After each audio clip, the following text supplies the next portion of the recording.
Israeli জিম্মি মুক্তি না দিলে গাজায় ত্রাণ প্রবেশ করতে দেয়া হবে না।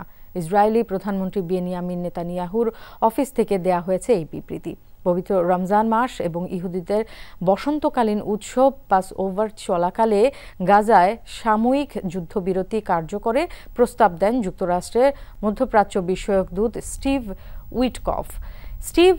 এই প্রস্তাব ইসরায়েলের মেনে নিলেও রাজি হয়নি হামাস। তারা নিয়ম অনুযায়ী যুদ্ধবিরতির দ্বিতীয় ধাপের আলোচনা শুরু করতে চায় এবং তাদের উদ্দেশ্যে গাজায় পুরোপুরি যুদ্ধ বন্ধ করা।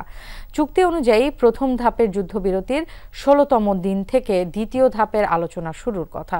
তবে শুরু থেকেই গড়িমসি করে আসছে ইসরায়েল।